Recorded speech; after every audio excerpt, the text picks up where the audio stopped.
सभी प्यारे बच्चों को नमस्कार। तो इस वीडियो में क्लास 9th मैथ जो चैप्टर हमारा 6 है जिसका नाम है रेखाएं और कोण, तो प्रश्नावली 6.1 कराने वाला हूं।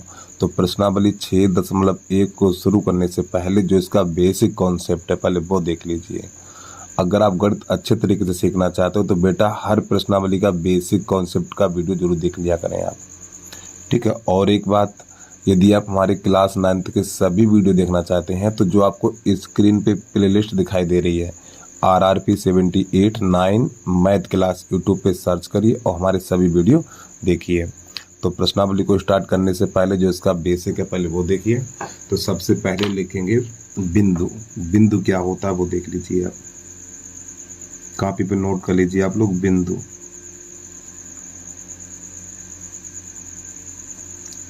इसकी परिभाषा लिखिए। बारीक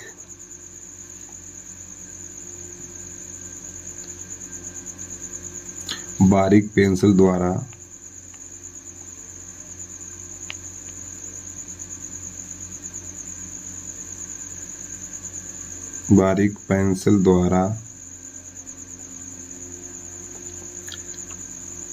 कागज पर बना सूक्ष्म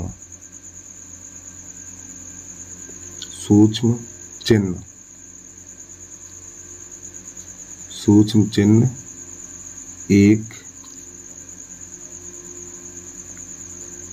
बिंदु को निरूपित करता है।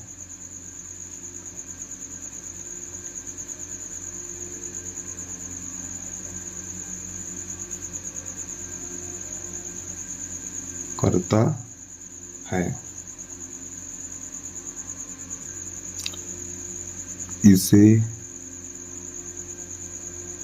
अंग्रेजी वर्णमाला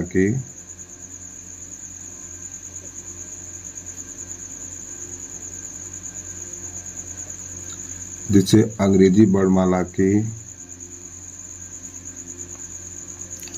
बड़े अक्षरों, ठीक है, जैसे कि A है, B है, C है, D है, ठीक, द्वारा प्रदर्शित करते हैं।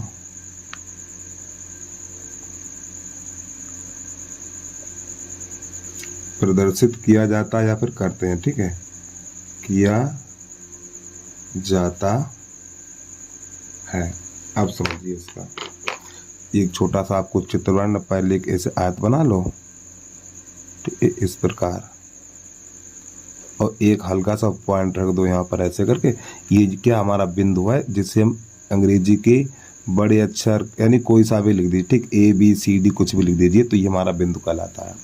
तो ये तो होगी बेटा हमारी बिंदु की परिभाषा। अब आगे लिखेंगे रेखा।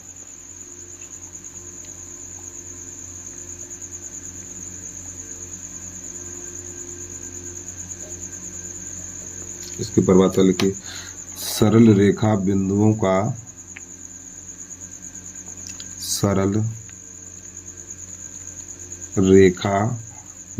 पर यानी बिंदुओं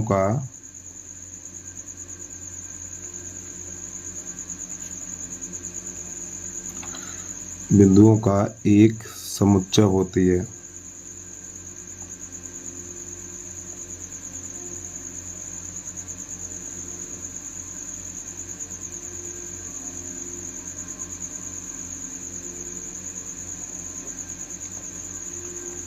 ये चा बना हुआ, ठीक, दो चा बने हुए, आधा चा पूरा चा, समुच्चय होती है।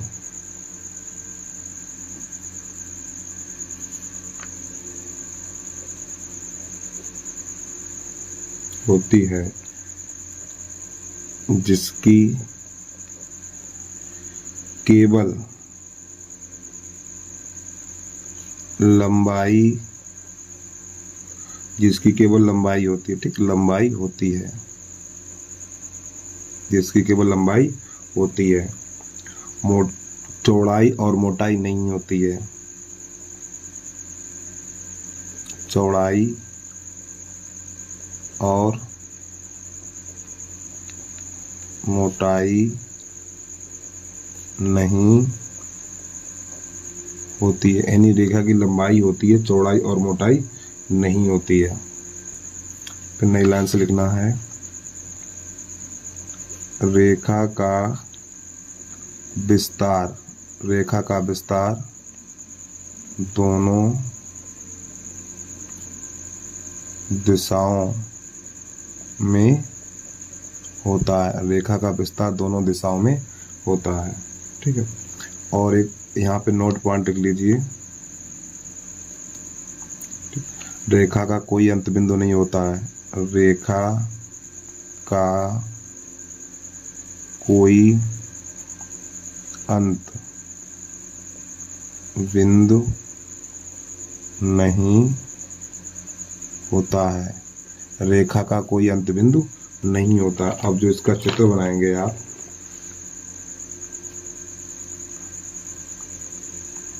ये आपको पटरी से खींचना है। ठीक है, ये हमारी रेखा है। ठीक, ये हमारी क्या है, रेखा है जिसका कोई अंत नहीं होता। यहाँ पर ये ए कर लो और यहाँ पे कर लो बी, ये हमारी बन गई रेखा। अब आप अगली हेडिंग लिखेंगे, किरण।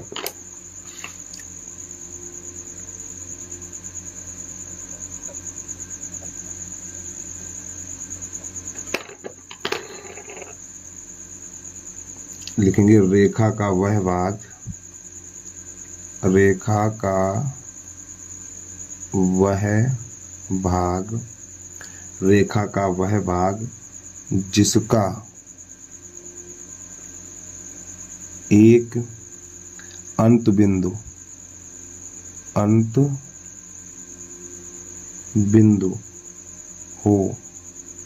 एक अंत बिंदु हो, एक किरण कहलाती है, एक किरण कहलाती है। ठीक, नई लाइन से लिखना है, किरण का विस्तार एक ही दिशा में होता है, किरण का विस्तार एक ही दिशा में होता है। ठीक है, तो ये बेटा हमारी किरण है इस प्रकार, ये इसका अंत बिंदु है, यहाँ पर ये इसका अंत बिंदु है, तो आप लिख लो ए, ये दे दो लिख दो बी, ऐसे करके। ठीक, ये क्या कहलाता है, ये हमारा अंत बिंदु होता है। ठीक, और इसका विस्तार एक ही दिशा में होगा, जिस ओर एरो का चिन्ह लगा होता है ना उधर को ही विस्तार होता है, यानी इसको हम किधर कितना भी बढ़ा सकते हैं इधर। अब इसके बाद अगली हेडिंग होगी हमारी रेखाखंड। रेखा खंड, ये पूरा एक ही शब्द है, रेखाखंड। ठीक है, आगे इसमें लिखेंगे रेखा का वह भाग, रेखा का वह भाग जिसके दो अंत बिंदु हों, जिसके दो अंत बिंदु हों, दो अंत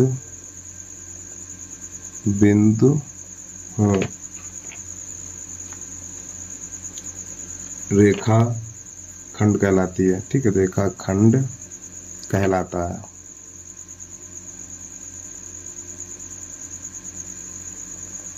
कहलाता है। ठीक, और एक बात ध्यान रखिए, इसके नीचे लिख लीजिए रेखा खंड की लंबाई निश्चित होती है, रेखाखंड की लंबाई निश्चित होती है। ठीक है, जैसे पटरी से आप कहें तो 10 सेंटीमीटर का रेखाखंड है, दो सर कहते हैं अपनी कॉपी पर 5 सेंटीमीटर का रेखाखंड खींचिए। ठीक है, तो वो क्या कहलाता है, जो आप नाप के खींचते हो ना, नाप के, वो रेखाखंड कहलाता है। ये बेटा हो गया हमारा रेखाखंड, जिसका एक अंतिम और एक प्रारंभिक बिंदु होता है। ठीक, मान लो ये प्रारंभिक बिंदु है, प्रारंभिक बिंदु से यहाँ तक आपने खींचा तो ये अंतिम बिंदु कहलाता है। यहाँ पर ए कर लो, यहाँ पर बी कर लो, और इसकी लंबाई निश्चित होती है, जो आप 5 सेंटीमीटर, 6 सेंटीमीटर, 8 सेंटीमीटर का खींचते हो तो वो कहलाती है हमारी रेखाखंड। चलिए जल्दी से नोट कर लीजिए, अगला देखिए आप। अब यहाँ आपको अगली हेडिंग लिखनी है, सररेख तथा असररेख बिंदु। सररेख तथा असररेख बिंदु।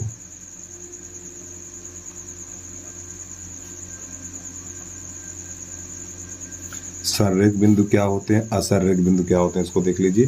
तो इसमें सबसे पहला पॉइंट लिखना है आपको सररेख।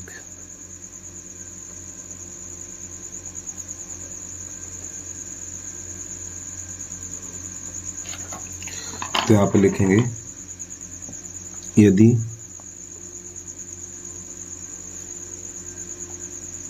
तीन या तीन से अधिक, तीन या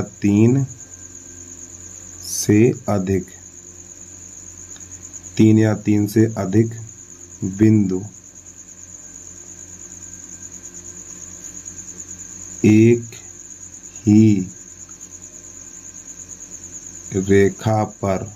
ही रेखा पर स्थित हैं या स्थित हों तो वे बिंदु सररेख कहलाते हैं। समझो, तीन या तीन से अधिक बिंदु एक ही रेखा पर स्थित हों तो वे बिंदु सररेख कहलाते हैं। समझिए इसकी बात को। जैसे कि मान लो ये हमारी रेखा है, ठीक है, ये हमने रेखा बनाई है। अब इस पे कितने भी बिंदु ले लो, ठीक है, ये यहाँ पे कितने बिंदु हमारे, यहाँ पे लिख लो A B C D E और ये F, ये 5 बिंदु हैं, यानी ये 6 बिंदु हैं एक ही रेखा पर स्थित हैं, यानी एक ही सीध में हैं। तो ये बिंदु कैसे हो गए, सररेख बिंदु हो गए हमारे। ठीक, तीन या तीन से अधिक बिंदु एक ही रेखा पर स्थित हों वो हमारे सररेख बिंदु कहलाते हैं। ये इसकी परिभाषा हो गई। अब इसके बाद लिखेंगे असररेख बिंदु। नंबर 2 डाल के लिखिए आप असररेख बिंदु।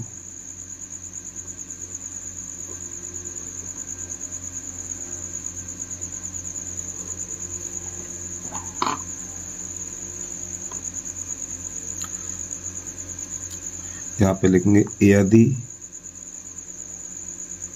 तीन या तीन से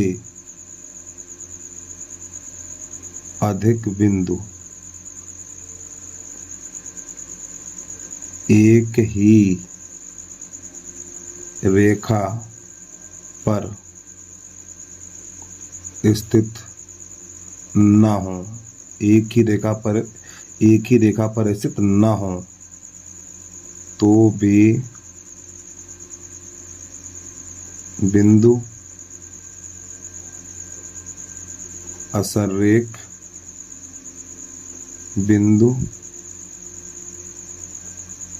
कहलाते हैं। ठीक है, यानी कि तीन या तीन से अधिक बिंदु एक रेखा पर स्थित ना हो तो वो हमारे असररेख बिंदु कहलाते हैं। जैसे कि एक बिंदु हमारा ये है, एक ये है, एक ये, 3 बिंदु हैं। ये तीनों बिंदु एक रेखा पर स्थित है ही नहीं। इसकी रेखा ये हो गई, इसकी रेखा ये हो गई, इसकी रेखा ये हो गई। ठीक है, तो यहाँ पे लिख लो ए और ये बी और ये सी, तो ये तीनों बिंदु कैसे हैं, असररेख बिंदु हैं। ठीक है, अगर ये तीनों बिंदु एक रेखा पर होते तो ये सररेख कहलाते, और तीनों बिंदु अलग अलग हैं, प्रत्येक अलग अलग रेखा पर हैं, तो ये हमारे असररेख बिंदु कहलाते हैं। अब यहाँ से अगली हेडिंग होगी हमारी, अगली हेडिंग है हमारी कोण। उसको देखिए,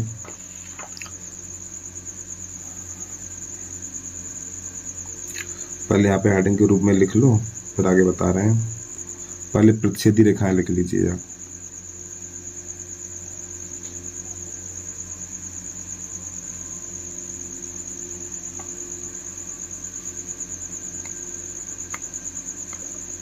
प्रतिच्छेदी रेखाएं,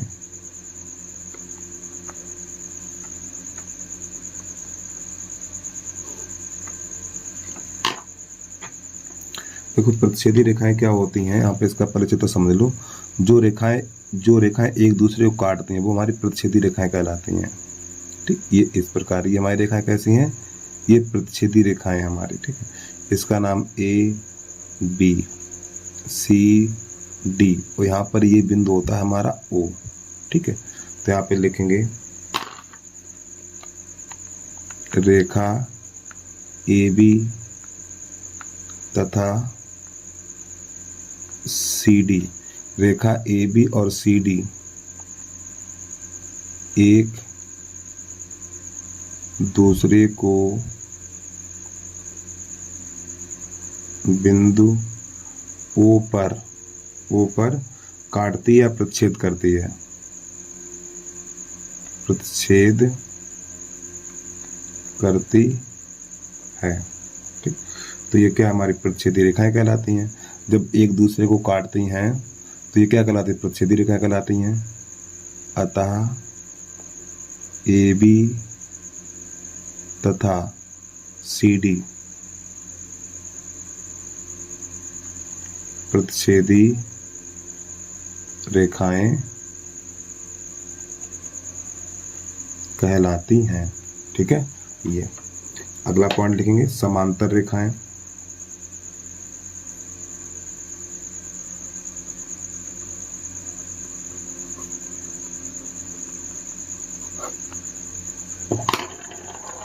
तो समांतर रेखा क्या होता है, जो एक दूसरे को ना काटें। बेटा ये इसका चित्र भी समझ लो, देखो ये हमारी है समांतर रेखाएं, ये हमारी कैसी हैं, समांतर रेखाएं हैं। तो यहाँ पर ए बी सी और ये डी, तो यहाँ पे लिख लीजिए ए बी तथा सी डी, ए बी तथा सी डी दो समांतर रेखाएं हैं। ठीक है, ए बी तथा सी डी दो समांतर रेखाएं हैं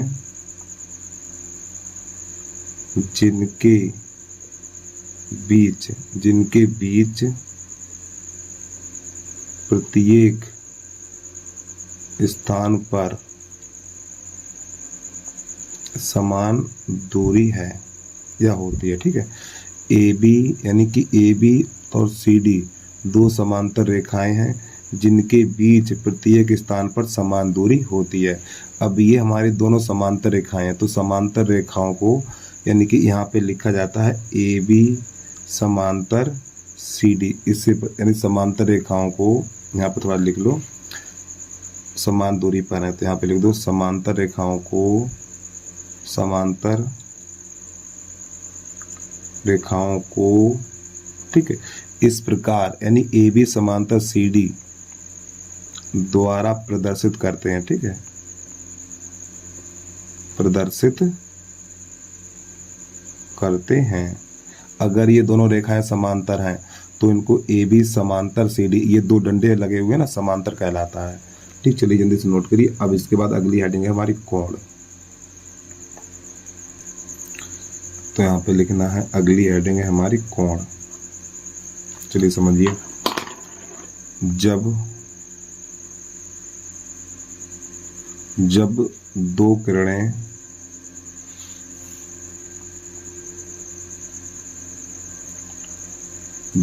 किरणें एक ही अंत बिंदु से प्रारंभ होती हैं,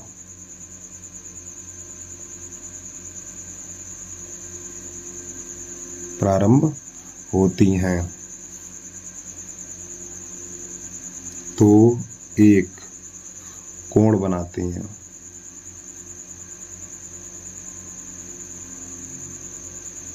ठीक, अब समझिए बेटा, ये हमारा एक अंत बिंदु है, ध्यान समझिएगा इस पॉइंट को। ये हमारा एक पॉइंट है। ठीक है, तो ये किरण ये हो गई हमारी, ये हमारा अंत बिंदु है, और एक ये हो गई। ठीक, तो यहाँ से ये किरण ये एक निकली है और ये वाली किरण एक निकली है, तो ये क्या बनता है हमारा। ठीक, यहाँ पे ये बन जाता है कोण। तो यहाँ पे लिखा जाएगा ओ, या कुछ भी लिख सकते हैं। यहाँ पर लिख लो ए, यहाँ लिख लो बी और यहाँ लिख लो सी, और ये वाला पॉइंट कहलाता है शीर्ष। क्या कहलाएगा, ये वाला पॉइंट कहलाता है शीर्ष। ठीक, ये पॉइंट कहलाता है शीर्ष, और यहाँ पर ये कहलाता हमारा कोण। ठीक, और ये हमारी एक भुजा है, और चाहो तो किरण भी कह सकते हैं आप, ठीक। और एक ये भुजा है। तो इस कोण को लिखा कैसे जाता है वो देख लीजिए आप। देखो, तो यहाँ पे लिखेंगे नई लाइन से, ये ए को बीच में करना होता, इस ए को बीच में करो। चाहो तो आप ऐसे लिख लो BAC, BAC या CAB, इसको बीच में लिखना होता, ठीक है। तो यहाँ पे लिखेंगे कोण BAC या कोण CAB, इस प्रकार इसको लिखते हैं हम, ठीक है। चलिए अगला पॉइंट देखिए। अब यहां से लिखना है कोणों के प्रकार।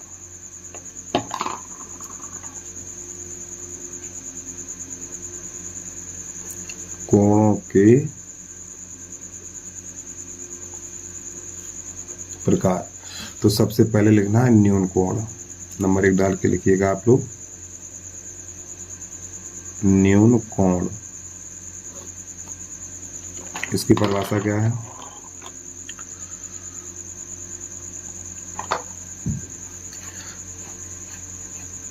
यहाँ पर लिखेंगे न्यून कोण की परिभाषा लिखेंगे, जीरो अंश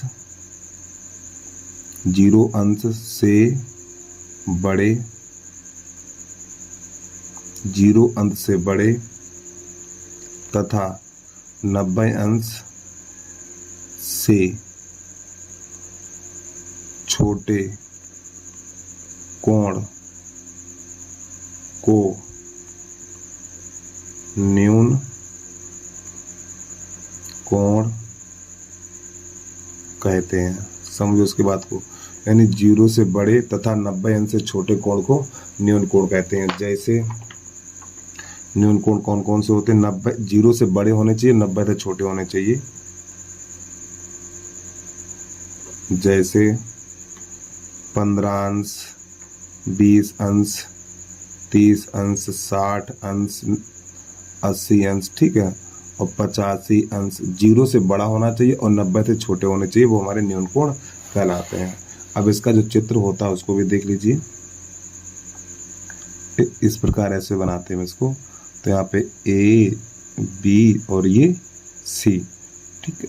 यहाँ पे किरण के रूप में लिखिए इसको ऐसे करके।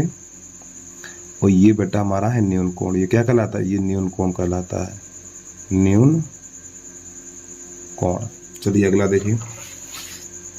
अब यहाँ पे लिखना है समकोण। अगली हेडिंग है हमारी समकोण। नंबर 2 डाल के लिखिए,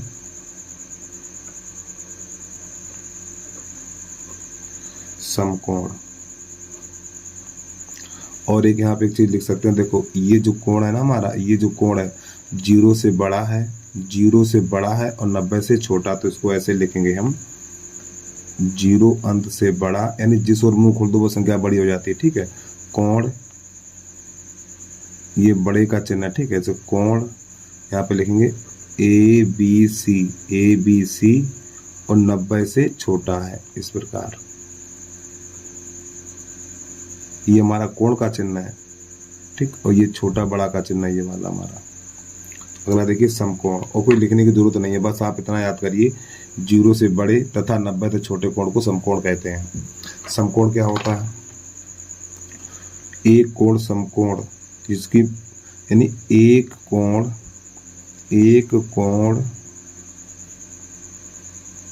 समकोण, एक कोण समकोण होता है, एक कोण समकोण होता है जिसकी माप होता है, जिसकी माप 90 अंश होती है, 90 अंश होती है, ठीक। जिस कोण की माप 90 अंश होती है वो हमारा समकोण कहलाता है। तो यहाँ पर लिखेंगे हम इस प्रकार। और एक बात ध्यान रखिए, ये वाला जो चिन्ह हम बना रहे हैं, ये जो चौकोर डिब्बा बनाया, तो ये 90 अंश की पहचान होती है, इसको नहीं बोलना है आपको, ठीक। अगर ये कहीं पे दिख जाए तो ये कोण 90 अंश का होता है। तो यहाँ पे लिखना A, B और ये C, ठीक। तो ये वाला कोण क्या है? समकोण है हमारा। तो यहाँ पे लिखना है कोण ABC कोण ABC बराबर 90 अंश। इतना। अगला लिखिए। और इसमें क्या होता है, देखो ये जो भुजा हमारी होती है ना, ये वाली, ये लंब होती है। ये वाली लंब किस पे होती है? AB पे लंब होती है। चलिए इतना भी समझिए यार, और फिलहाल समझो तो अच्छी बात है। यहाँ पे वो भी लिख लीजिए। तो यहाँ पे लिखेंगे CB लंब AB पर है, यानी ये हमारा लंब कहलाता है। ये क्या है हमारा? ये हमारा है लंब, और लंब किस पर है? AB पर है। ठीक, लंब हमेशा 90 अंश का होता है। चलिए आगे समझिए। अब यहाँ पे लिखेंगे अधिक कोण। नंबर 3 डाल के लिखिए अधिक कोण। इसकी परिभाषा लिखेंगे 90 अंश से बड़े तथा 180 अंश से छोटे कोण को 90 अंश से बड़े तथा 180 अंश से छोटे कोण को अधिक कोण कहते हैं। यानी 90 अंश से बड़ा होगा और 180 अंश से छोटा होगा तो उससे अधिक कोण कहते हैं। जैसे 120, 130, 150, 170, 175। 90 से बड़ा होना चाहिए और 180 से छोटा होना चाहिए। तो इसका जो चित्र बनता है बेटा, इसका चित्र इस प्रकार बनता है, ये ऐसे करके A, B और ये C। तो ये 12 हमारा जो कोण है वो कितना अधिक कोण होता है। कितना होता है? इसको अधिक कोण बोलते हैं, अधिक कोण। चलिए इतना नोट करिए। इसके बाद आगे देखिए। अब यहां से लिखना है नंबर 4 ऋजुकोण।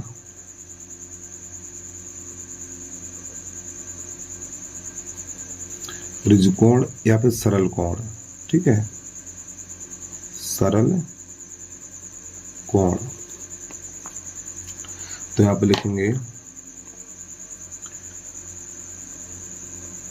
जिस कोण की माप, जिस कोण की माप 180 अंश होती है,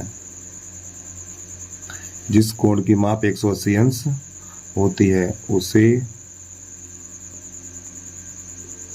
सरल कोण या ऋजुकोण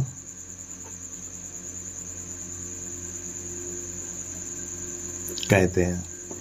तो यहाँ पे जो इसका चित्र होगा ये,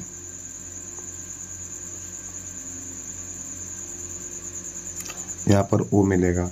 तो ये जो हमारा होता है, यहाँ पे लिख लो A, यहाँ पे लिख लो B। तो ये जो कोण होता है ना, बिल्कुल सीधा कोण, ये कहलाता है हमारा सरल कोण या फिर ऋजुकोण।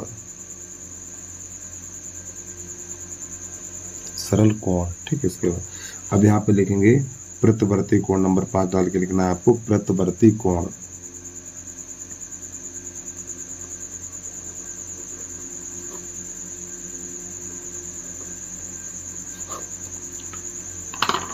प्रत्यावर्ती कोण में लिखेंगे 180 अंश से बड़े, 180 अंश से बड़े तथा 360 से छोटे कोण को प्रत्यावर्ती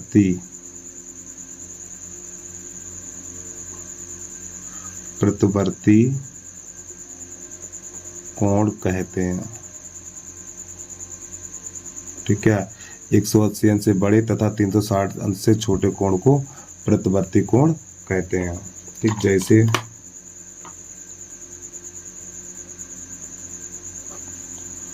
210,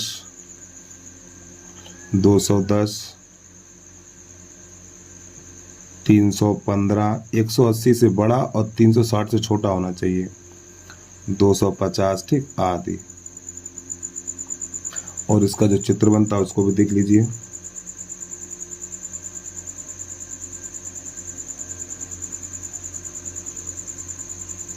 यहाँ पर लिख लो ओ, ए और ये बी। तो बेटा ये वाला कोण कहलाता प्रतिवर्ती कोण, ये वाला क्या कहलाएगा, प्रतिवर्ती कोण हमारा कहलाता है। ठीक है, चलिए हिंदी से नोट कर लीजिए। अब इसके बाद है संपूरक कोण। अगली हेडिंग है हमारी संपूरक कोण। नंबर 6, संपूरक नहीं संपूर्ण लिख लो, संपूर्ण।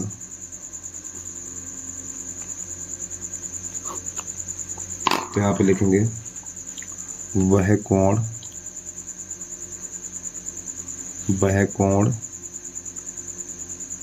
जिसकी माप 360 अंश होती है, वह कोण जिसकी माप 360 अंश होती है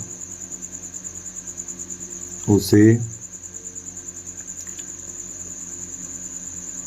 संपूर्ण कोण कहते हैं। और जो इसका चित्र होगा उसको भी देख लीजिए। यहाँ पर ऐसे करके, यानी किसी एक ही स्थान पे एक पूरा चक्कर लगा दो। जैसे आप यहाँ पे खड़े हो, एक चक्कर पूरा लगा दो, ठीक। उसी स्थिति में दोबारा वापस आ जाओ तो वो कहलाता हमारा संपूर्ण कोण कहलाता है यहाँ पर। ठीक है, तो ये हमारी किरण है, इधर से हम घूमे और इधर को आके रुक गए। ठीक है, यहाँ पर तो यहाँ पे लिख लो ओ, तो ये क्या कहलाता है हमारा संपूर्ण कोण कहलाता है। यहाँ पे लिख लो ए, इस प्रकार। अब यहाँ से हमारी अगली हेडिंग चलेगी कोणों के प्रकार, यानी कोणों का युग्म लिख लीजिए। कोणों के युग्म, युग्म मीन्स जोड़ा। तो इसमें सबसे पहले लिखेंगे हम नंबर 1 डाल के पूरक कोण।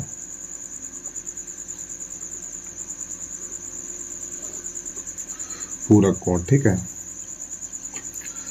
अब पूरक कोण को ही बोलते हैं कोटि पूरक कोण। क्या बोलते हैं, कोटि पूरक कोण भी बोलते हैं इसको। ठीक, लिख लेना, पूरक कोण को कोटि पूरक कोण भी बोलते हैं। तो यहाँ पर लिखेंगे जिन दो कोणों का योग, जिन दो कोणों का योग 90 अंश होता है, जिन दो कोणों का योग 90 अंश होता है। ठीक है, कोटि पूरक या पूरक कोण कहलाते हैं।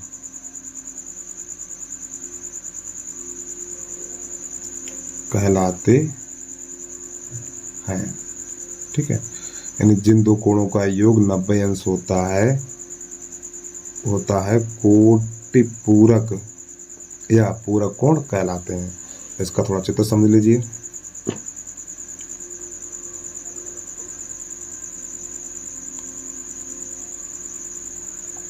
यहाँ पे ए, यहाँ पर बी, यहाँ पर सी।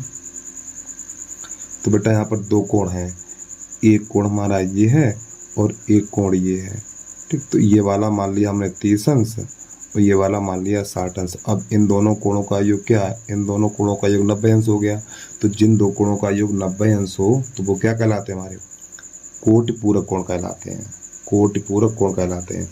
तो ये जो पूरा कोण है हमारा ये वाला, ठीक, यानी कि इन दोनों को जोड़ के ये कोटि पूरक कोण बन गया हमारा। ठीक, तो उम्मीद है आपको समझ में आ गया होगा। चलिए अगला देखिए। अब आप यहाँ से, अब यहाँ से अगली हेडिंग लिखेंगे हम, नंबर 2 डाल के लिखना है संपूरक कोण। संपूरक कोण, चलिए देखिए समझिए। जिन दो कोणों का योग, जिन दो कोणों का योग 180 अंश होता है। देखो एक पीछे लिखा चुके हैं संपूर्ण, ये संपूर्ण कोण जिसका मान 360 होता है ये अलग है। ठीक है, संपूरक कोण जिन दो कोणों का योग 180 अंश होता है, संपूरक कोण कहलाते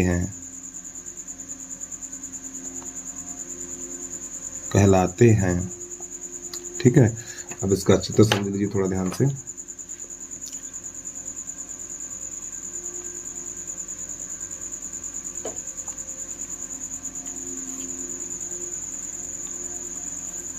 ए बी ओ और ये सी। तो बेटा ये वाला कोण हमारा मान लिया हमने, ये वाला कोण मान लिया 120 और ये वाला कोण हमारा 60 का है। तो अगर इन दोनों कोणों का योग, अगर इन दोनों कोणों का योग 180 अंश है तो ये कहलाते हैं हमारे संपूरक कोण। क्या कहलाएंगे? संपूरक कोण। तो इन दोनों कोणों का योग कितना है? 180 अंश है, तो ये हमारा संपूरक कोण कहलाएगा। चाहो तो इसका नाम भी लिख सकते हैं आप, कोण ए ओ बी। देखो ए ओ बी, ए ओ बी, यहाँ पे दो कोण है, एक कोण ये है और एक कोण ये, तो इसको लिखा जाएगा बराबर। देखो ए ओ सी, कोण ए ओ सी, ध्यान समझिएगा। देखो ऐसे लिखा, ये वाला कोण लिखना हमें, तो ए फिर ये ओ फिर सी, फिर इसको लिखना है कोण सी ओ बी या बी ओ सी, तो प्लस कोण बी ओ सी। तो बेटा इसका मान कितना है? 60 और प्लस 120 से वैसे जोड़ेंगे तो कितना हो जाएगा? 180 अंश। तो ये वाला कोण क्या हो जाएगा? संपूरक, यानी संपूर्ण कोण। संपूरक कोण, जिन दो कोणों का योग 180 अंश होता है वो हमारा संपूरक कोण कहलाता है। तो इतना नोट करिए। अब इसके बाद थोड़ा आगे देखिए।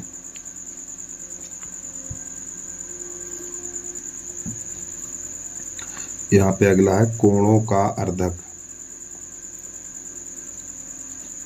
कोणों का अर्धक, अर्धक मीन्स आधा।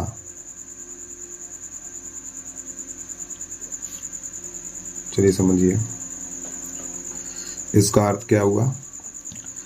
यहाँ पे आपको खाली समझना है जैसे कि बेटा ये कोण है हमारा, ये एक कोण है, इसका नाम है ए बी और ये सी।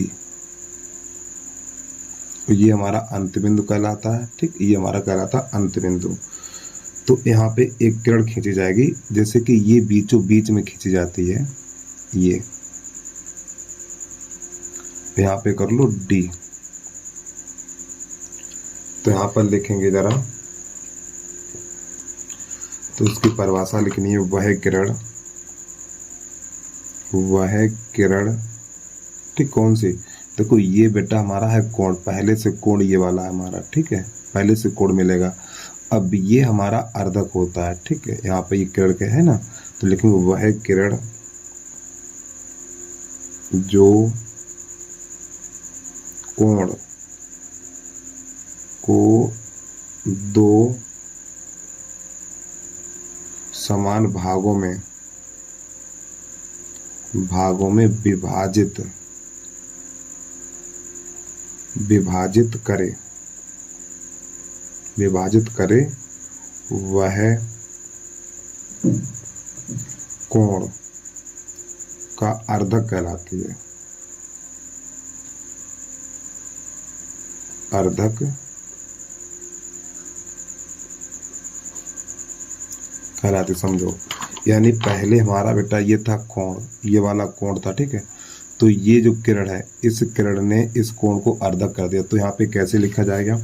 यानी ये वाला कोण और ये कोण दोनों कैसे हो गए? बराबर हो गए, यानी आधे, अर्धक का अर्थ आधे आधे हो गए।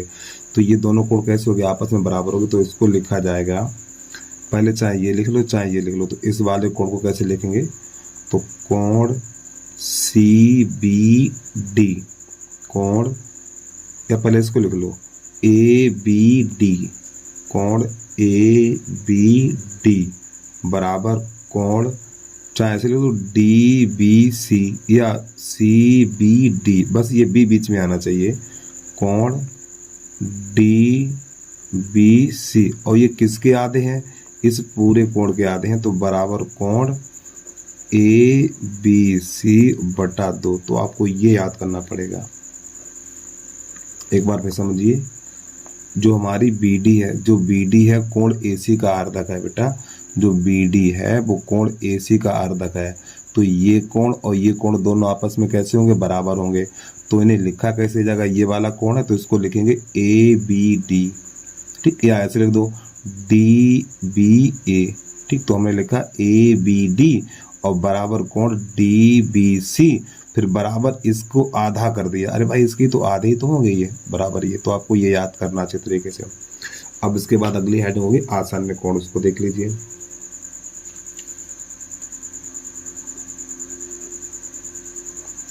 आसन्न कोण ये सब यूज होंगे।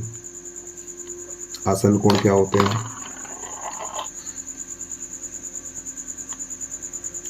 दो कोण आसन्न कोण कहलाते हैं।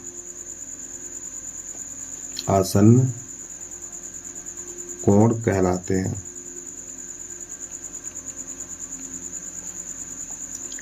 दो कोण आसन्न कोण कहलाते हैं यदि उनमें एक उभयनिष्ठ का अर्थ होता है कॉमन, उभयनिष्ठ शीर्ष हो और एक भुजा उभयनिष्ठ हो।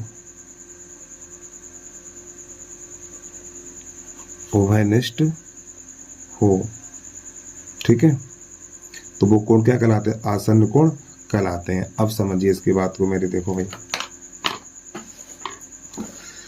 यहाँ पर आसन्न कोण क्या होंगे बेटा? जैसे कि मान लो एक रेखा ये है और एक ये है, ठीक, ये हमारा बिंदु, और एक ये उभयनिष्ठ रेखा होती है। तो आप लिख लो ABC और ये D, तो ये दोनों कोण हमारे आसन्न कोण कहलाते हैं। देखो यहाँ पर ये वाला बिंदु उभयनिष्ठ है, ठीक है, क्योंकि यहाँ पे कोण दो बने हैं, एक कोण ये बना है और एक कोण ये बना है। तो ये वाला जो बिंदु है, देखो ये, ठीक, ये वाला बिंदु इस कोण का भी काम कर रहा है, फिर ये वाला बिंदु इस कोण का भी काम कर रहा है। देखो उभयनिष्ठ का अर्थ क्या होता है? जो दोनों का काम करे। जैसे कि आपने देखा होगा शादी होती, शादी में एक मंझिया होता है। मंझिया क्या होता है? लड़की वाली की तरफ काम करता है और लड़कों वालों की तरफ काम करता है, दोनों तरफ काम करता है वो, तो वो क्या कहलाता है? उभयनिष्ठ कहलाता है। या ऐसे मानिए दो कमरे होते हैं, दो कमरों के बीच में एक जो दीवार होती है, दो कमरों के बीच में जो एक दीवार होती है, वो दीवार उभयनिष्ठ कहलाती है। ठीक है, तो ये जो बिंदु है उभयनिष्ठ है। देखो इसका भी काम करेगा और इसका भी काम करेगा। ठीक, तो यहाँ पे क्या लिखा? दो कोण आसन्न कोण कहलाते हैं यदि उनमें एक बिंदु, यानी कि एक उभयनिष्ठ शीर्ष हो, यानी ये वाला उभयनिष्ठ है, फिर लिखा एक भुजा उभयनिष्ठ हो और एक ये भुजा उभयनिष्ठ है। तो ये वाली भुजा है ना, इस कोण का भी काम कर रही है और ये वाली भुजा इस कोण का भी काम कर रही है। तो ये वाली भुजा हमारी उभयनिष्ठ है और ये शीर्ष भी उभयनिष्ठ है। तो ये हमारे कोण क्या? आसन्न कोण कहलाते हैं। तो इनको लिखा कैसे जाएगा? लिखने का तरीका देख लीजिए। पहले ये पूरा कोण लिखा जाएगा, ये वाला, इसको कोण को पूरा लिखेंगे इसको। तो यहाँ पे लिखेंगे कोण ABC बराबर, अब बेटा इस कोण को दो भागों में बांट दिया, इस कोण को दो भागों में बांट दिया। कौन कौन से? एक कोण ये है और ये कोण ये, तो इन्हीं को प्लस करके लिख दिया जाएगा कोण ABD प्लस कोण DBC इस प्रकार। तो ये हमारा हो गया आसन्न कोण। ठीक, तो इसको ऐसे लिखेंगे। अब इसके बाद यहाँ पर लिखेंगे कोणों का रैखिक युग्म। अगली हेडिंग होगी हमारी कोणों का रैखिक युग्म।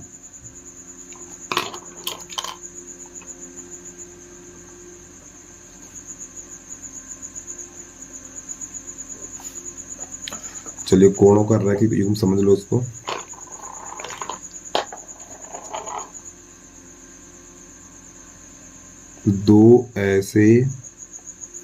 दो ऐसे आसन्न कोण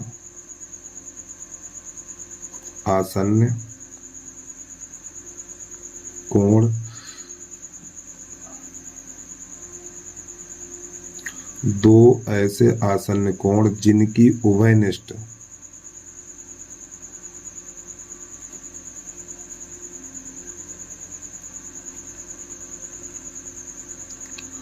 उभयनिष्ठ भुजा के अतिरिक्त, भुजा के अतिरिक्त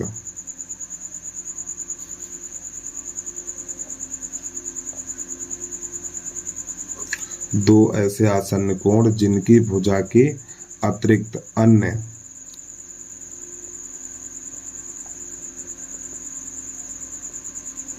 दो भुजाएं एक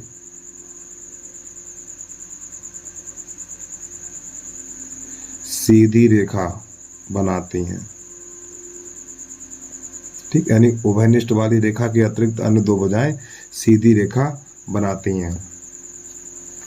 हैं। तो ऐसे युग्म को या बनाती हैं कोणों का रैखिक युग्म कहलाते हैं।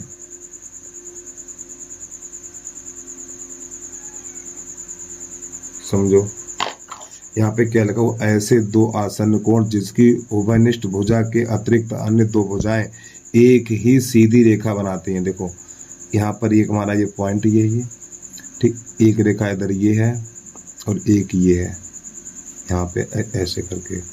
तो ये दो भुजाएं कैसी, बिल्कुल सीधी हैं। ये दोनों भुजाएं बिल्कुल कैसी हैं, सीधी हैं हमारी। ठीक है, और ये रेखा हो जाएगी हमारी उभयनिष्ठ।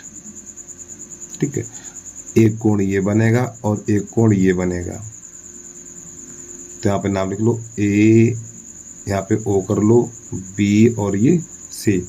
तो यहाँ पर क्या हुआ, इन दोनों कोणों का योग 180 अंश हो जाएगा हमारा। ठीक है, तो यहाँ पे लिखना हमें, ये सीधी रेखा ना, यहाँ पर ये सीधी रेखा है तो ये वाला कोण पूरा 180 अंश हो जाएगा। तो इसको पहले इस वाले कोण को लिखेंगे ए ओ बी।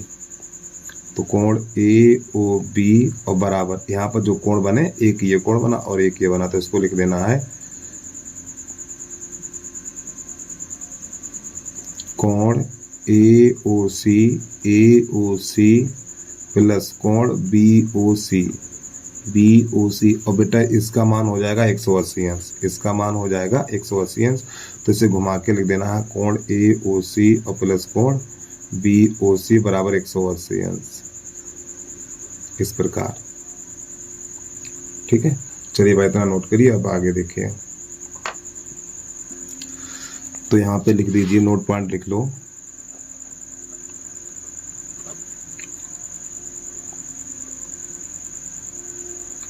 आसन्न कोणों का योग 180 अंश होता। आसन्न कोणों का योग 180 अंश होता है। यानी ये दोनों कोण कैसे आसन्न है, तो इन दोनों कोणों का योग कितना होगा, 180 अंश का, वही हमने यहाँ पर लिखा हुआ है। अब आपको अंत में लिखना है शीर्षाभिमुख कोण। शीर्षाभिमुख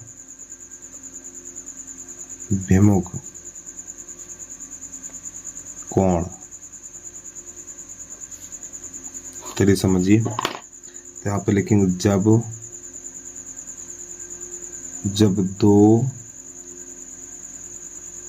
जब दो रेखाएं एक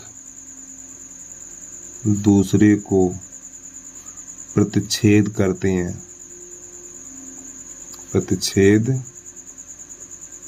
हैं। ठीक, जब दो रेखाएं एक दूसरे को प्रतिच्छेद करती हैं, ठीक है, तो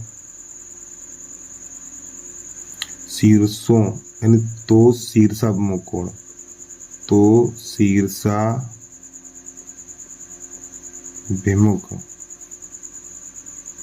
कोण बनते हैं।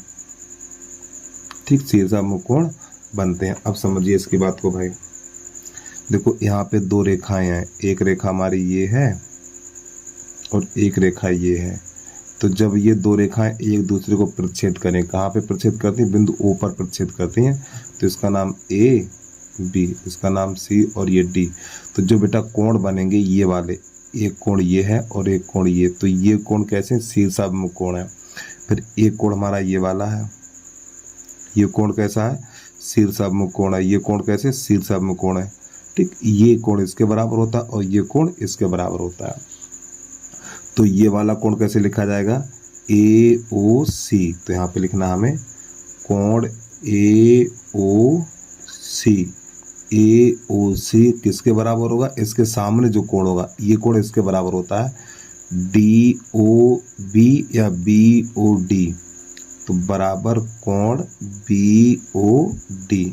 तो इसके बाद नीचे वाले कोण लिखेंगे AOB, AOD, कोण AOD और बराबर कोण COB, COB।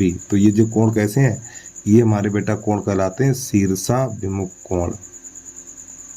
शीर्षाभिमुख कोण। और शीर्षाभिमुख कोण हमारे आपस में कैसे होते हैं, बराबर होते हैं। तो यहाँ पे नोट पॉइंट लिख लीजिए आप, शीर्षाभिमुख